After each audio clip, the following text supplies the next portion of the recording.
Hello, dear friends.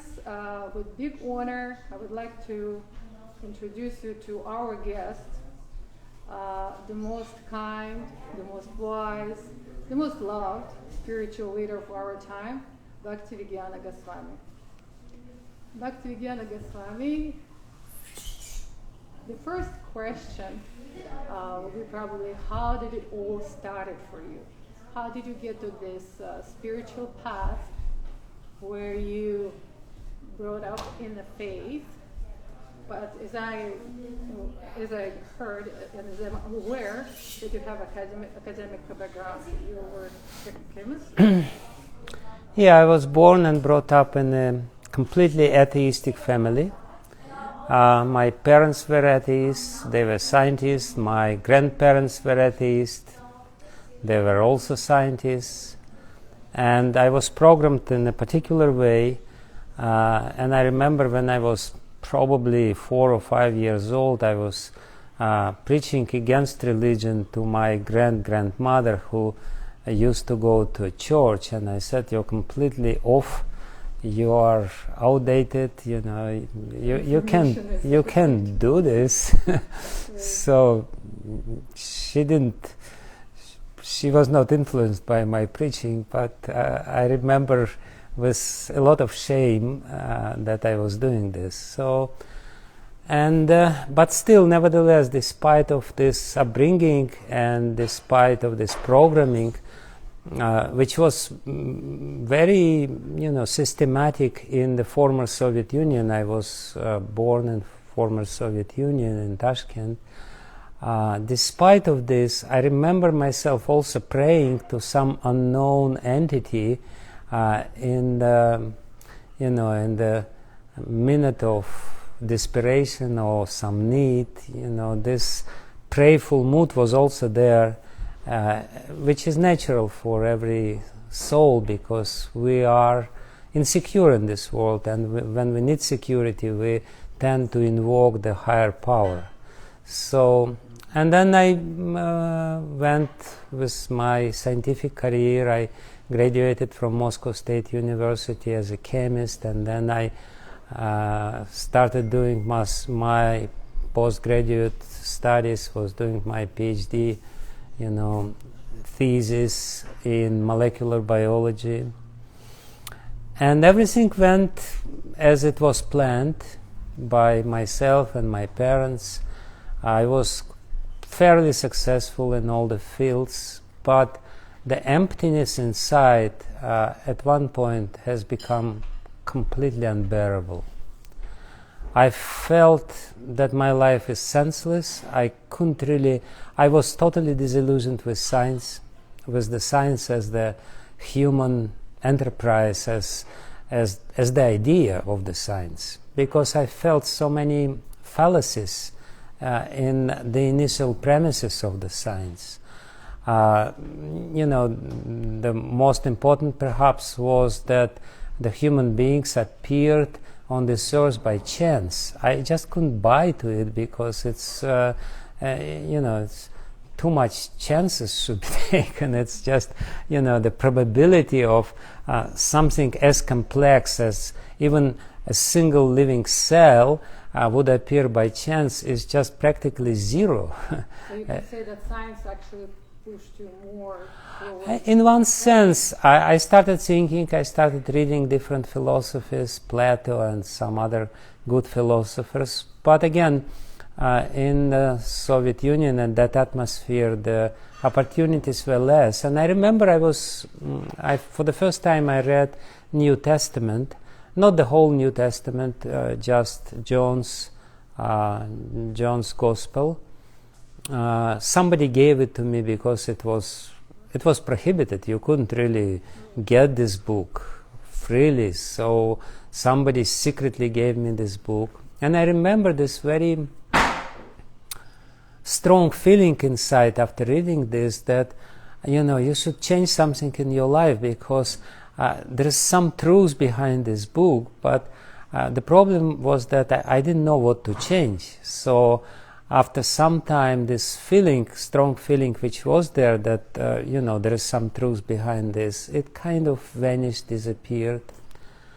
But then, at the moment of the most severe crisis in my life at that time, when I was 24 or so, when I just didn't understand where do I go, what is the meaning, what is the ultimate purpose of what I'm doing.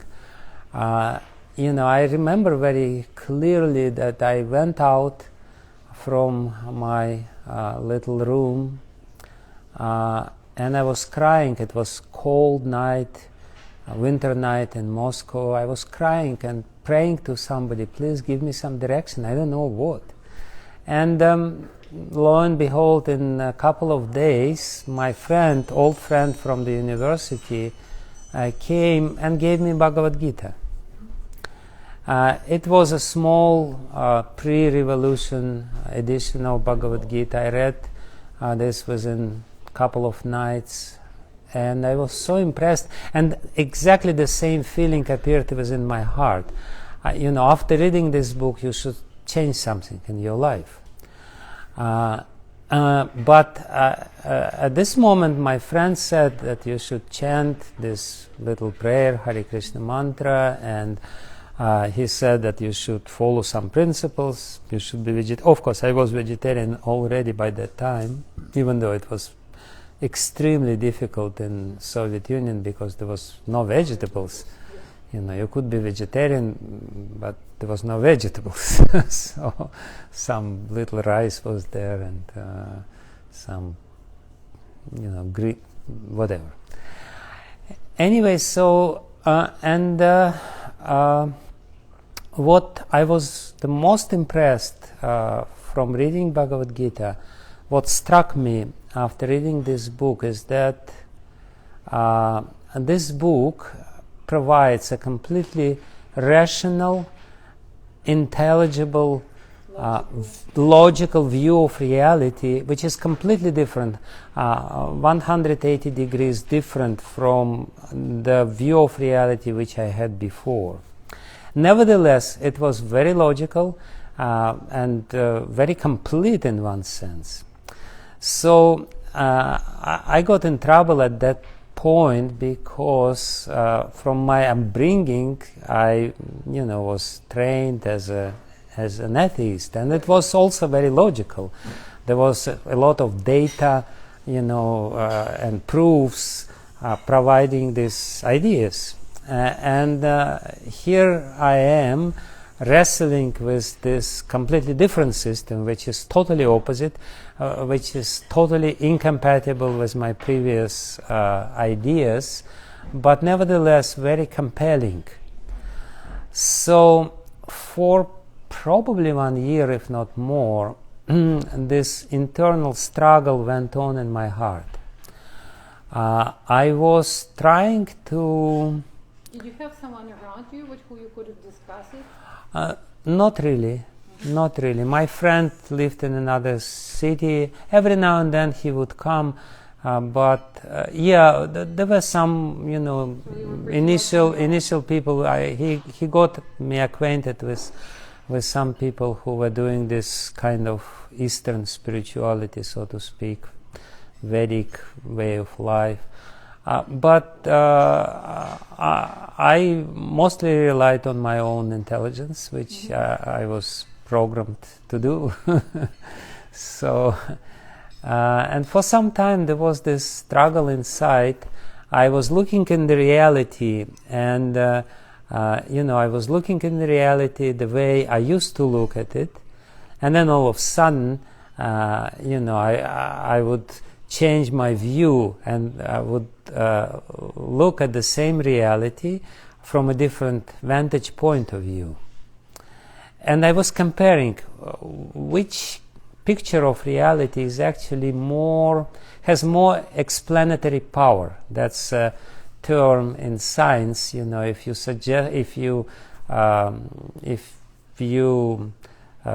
give some theory which is supposed to explain the reality, it has to explain different aspects of reality, and the more aspects of reality explains, the more explanatory power is there in this theory, and the more compelling it is, the more accurate it probably is. So I was trying to figure out which concept would explain the reality better in its entirety. I knew that little pockets of reality can be very beautifully explained by science, but if we take the bigger picture, then there are so many questions which science doesn't have an answer, and the only answer which is there, sometime in the future we may have answer to this. And of course, perhaps the most important puzzle which I had before about the creation of a human being was looked differently and in a much more plausible way, in a much more reliable. The explanation which I found in Vedic literature, and I started reading some other books which are related to Bhagavad Gita and this philosophy, I got much more satisfactory answers. So that was more or less my journey. Of course, there was so many other details along the right. Krishna consciousness came to your life? Yeah, it came with this initial book of Bhagavad Gita and with mantra which I started chanting without even knowing who is Krishna, who is Hare, what is Rama, and why I'm chanting this. I decided to make an experiment because I'm a scientist, and scientists, they don't believe blindly in anything. They try to check, and I didn't have enough reasons to reject it from the outset. My friend said, try it, it may help you in many different ways. And I started trying it, and the first thing which I noticed is that I'm chanting again and again and again the same formula, but it doesn't become tedious. I'm not tired of doing this. On the contrary, sometimes I feel very elevated. My spirit got elevated by chanting this. That scientifically? Well, by that time I started reading different books which gave me some hints. And there were friends, there were devotees there in Russia who were doing some sort of scientific experiments. I wouldn't say that it was very rigorous scientific experiments, but at least they provided certain hints that there is some experimentally, empirically proven effects, positive effects of chanting mantra on the individual level, on the medical level, on the physical level, and on the level of society as well. So that also kind of helped me, but I think the most important push was this initial prayer, and obviously this book which was given to me in a dim lit corridor of my hostel was an answer to my prayer. I realized it very quickly and very clearly. It was very clear that you were praying for some direction, here is something, and try it. So I didn't want to miss my chance. I tried it, and 42 years later I'm still trying. And I never regretted that I did try. Did you have a choice, do you think, not to take the path? No, I don't think. Looking back, I cannot imagine myself doing anything else, because it completely fits my nature. I feel very satisfied. I feel very happy. Yeah, it was a logical development. Even though from the external point of view, from the point of view of my parents and grandparents, it was totally illogical. It was absurd. It was weird. But internally I did feel that there was some logical development in the way I lived, and I'm again. Do you think we have a free will? Do we have a choice in our life? Yes, we do, but it's very limited. And limited to what? We have intelligence, and because we have intelligence, by this intelligence we can judge whether this is good or whether this is bad. And this higher intelligence which we have is sometimes, oftentimes, is hindered by our emotional mind, which wants something else. The intelligence says this is good for you. The mind says no, this is too hard, this is too difficult. Take an easy path, take something which is immediately pleasing for you. So this struggle is there, and what we choose, whom we choose to hear, whether the mind who is telling us do something which is immediately pleasing to you, or the higher intelligence which says no, don't go for it, don't be tempted by this, do something which is more difficult but it will give you greater reward at the end of the day. So that's basically the freedom which we have. Mm-hmm. And by making these choices, we showing to God, who is in everyone's heart, what we really want.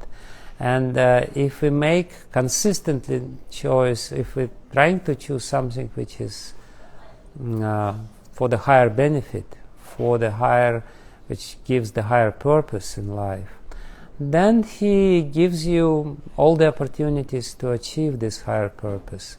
Whereas if you consistently make a choice to live pleasant, comfortable but meaningless life, He will also provide you with the opportunities to do this.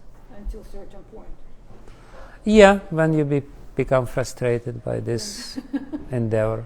Yeah. Then there will be some work needs to be done. But then it will be even more difficult. But anyway, the point is that I don't ascribe a lot of credit to my intelligence or to my, but there was something which probably is a credit of mine. I was somewhat sincere.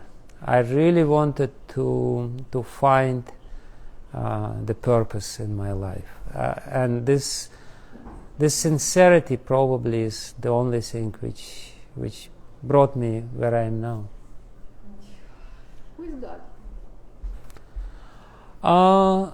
He's a teenage boy, bluish in color, with big, beautiful eyes, smiling, very kind, playing with his friends and his parents and his girlfriends, and enjoying. That's the concept of God, which is there in Vedic literature, not everywhere in Vedic literature, but in some very secretive parts of Vedic literature, which describes this idea of God as a playful being, omniscient, all-powerful, but at the same time all-beautiful and all-merciful. So people sometimes, they present this one side of God. He is all-powerful and He's all-knowing and He's omnipresent. He's everywhere. Fine, fair enough. It's a good concept of God, but it's not everything about God, because if we only think about God as somebody who is super powerful, all-knowing, omnipresent, it's kind of,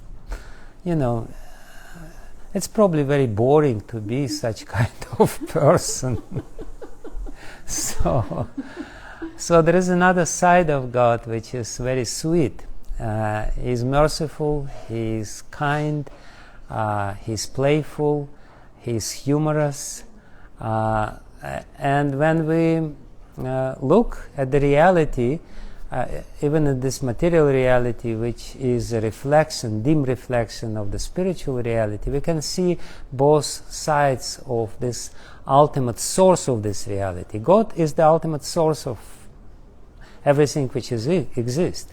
He is the cause of creation, the cause of maintenance, and ultimately the cause of destruction. That's another definition of God, definitely. He is generator, operator, and destroyer. That's how you get the word God, G-O-D. But again, this is incomplete understanding or concept of God, because when we see the reality which is supposed to reflect His nature, because it's coming from Him, and because it's coming from Him, it is supposed to be similar to Him. It's supposed to, be like Him in one sense. We can see very powerful aspects of this reality. We can see amazing and mind-blowing aspects of this reality, but at the same time, we can see the beautiful aspects of this reality.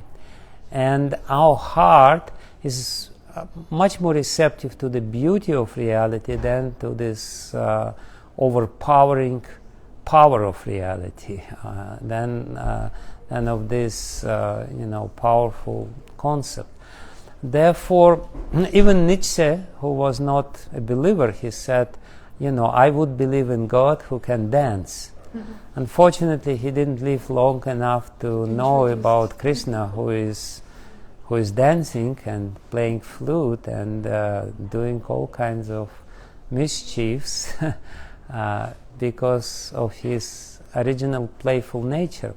And again, if we look deep inside our heart, we can also discover that this is our original nature. That's who we are. We are playful, happy, living entities, and the most engaging thing which we can do is to play. We can earn money, we can do so many things, but ultimately we just little playful children who are humorous and who are kind deep inside the heart. Everything else is external, superficial. But why? Why are we coming here and we getting to this? Because the reason is very simple. Because we want to be independent on God and to imitate God in one sense. We want to enjoy independently of Him, and by enjoying independently of Him, we try to present ourselves as God. So this is very beautifully depicted in the Bible, in the story of Adam and Eve, where the snake, which is tempting them, is saying, please take these fruits from this tree which is growing, and by taking these fruits you will become like God. So this desire, this temptation to become like God, meaning to be completely independent, meaning to become very powerful and trying to exploit the resources of this nature, is the original sin, so to speak, which brought us here.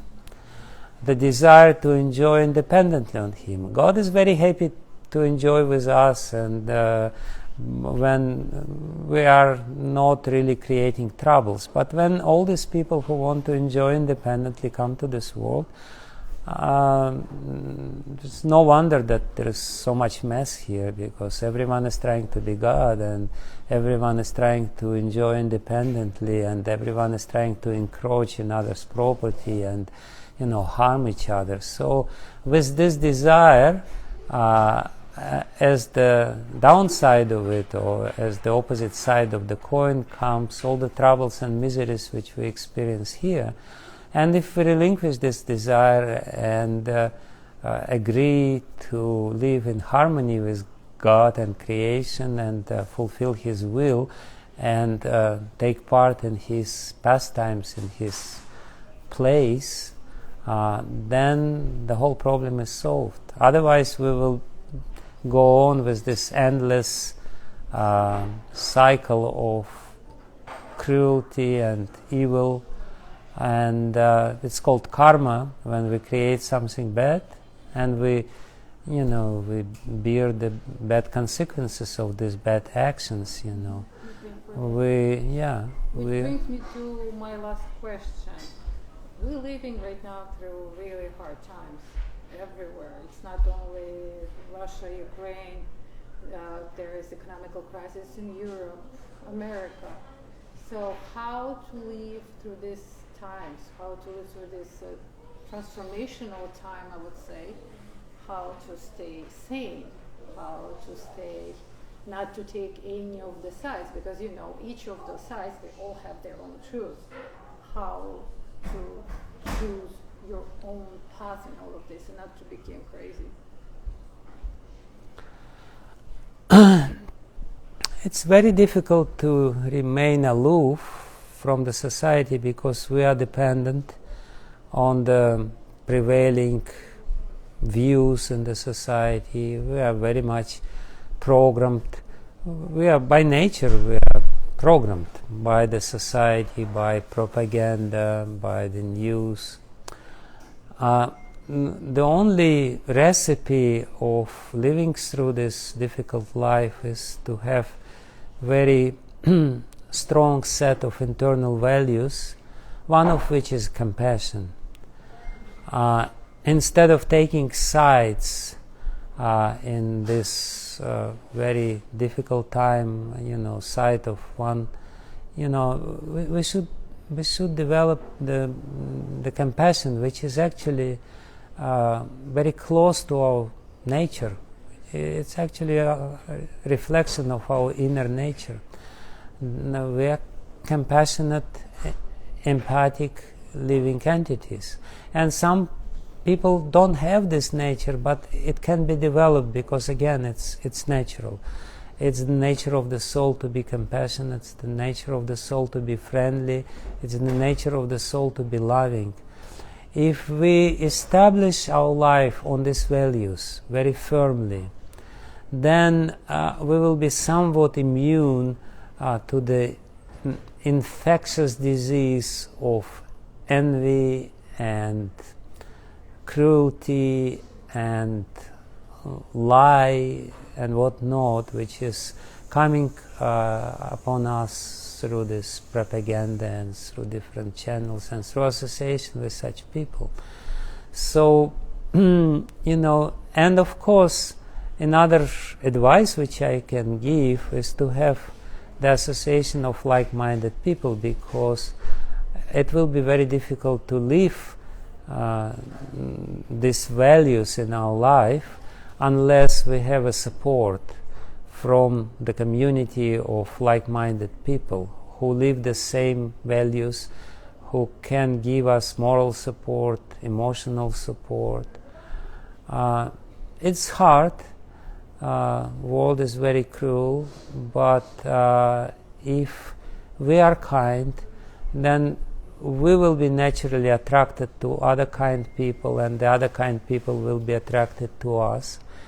And this kindness and beauty, which is again the ultimate reality, because ultimate reality, God, is beautiful, is compassionate, merciful. So if we develop this God-like nature, then definitely God will send us like-minded people who will help us to develop it even more. Like He sent to me this friend and Bhagavad Gita, and actually helped me in my inner journey. So that's my little advice in this very difficult situation. Thank you so much. Thank you. So much, Thank you. Bhakti Vijnana Goswami. Thank you so much for watching, and stay tuned. Have a great